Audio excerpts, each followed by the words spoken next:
He's my sparring partner for today. He's on a waiver. Waiver is good, his sign, everything's good. Ready to go.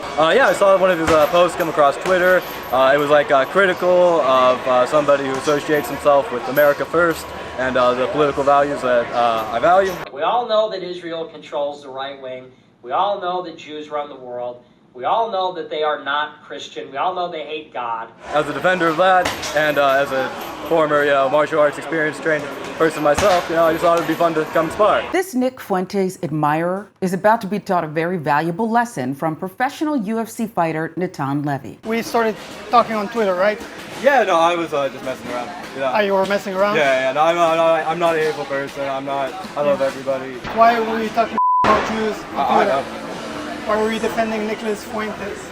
Well, I think because of what he says is right. I mean, you can layer that behind a mask. He denies the Holocaust. I think it's more revisionist.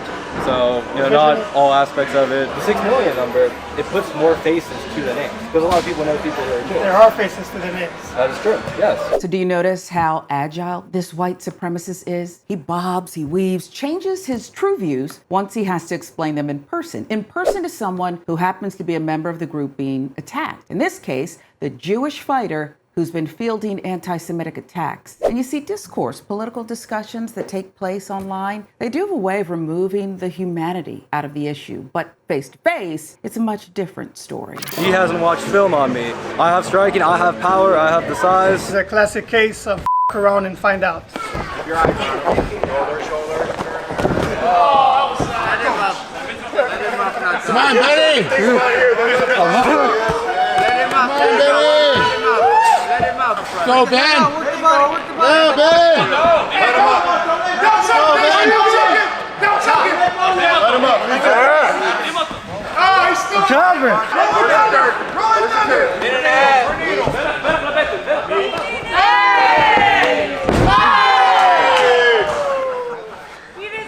Hey, you got 90 to target.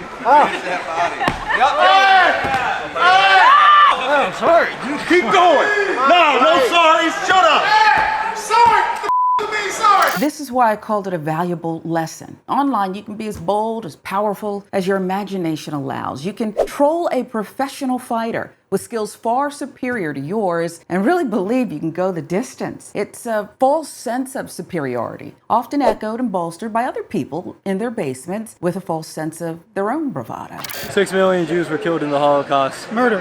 Murdered in the Holocaust. Okay, that's good. Now, Nick Fuentes. Nick, I failed. I know you're not a striker or wrestler, but if you'd like to come, Natan Levy You got a big mouth, though. it. He came in, he was like, oh, I'm not a hateful person.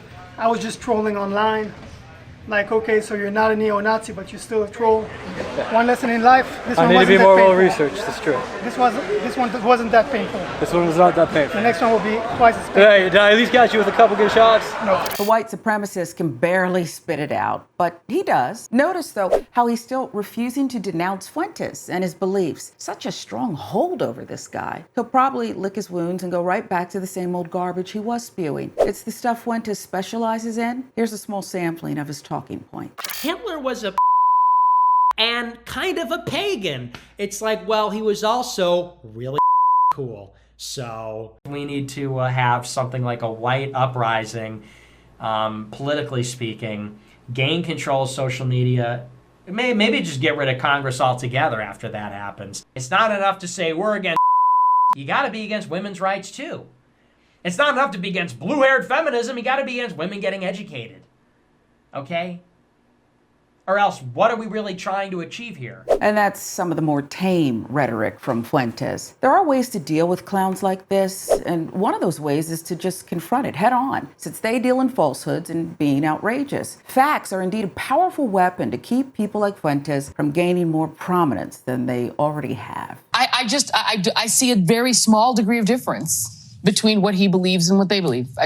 I don't see it. I don't think I should, just because someone else doesn't like a person, I shouldn't take on other people's enemies. Those aren't my enemies. I'm literally just working for the good of our country, And I think that involves talking to everyone. And I think those kids needed to hear what I had to say. Indeed, this is what right-wing politics has become. But it wasn't so in your face until the revival of public white supremacy, which ticked up in the final year of the Obama presidency. And of course, it took off like a rocket in the Trump administration.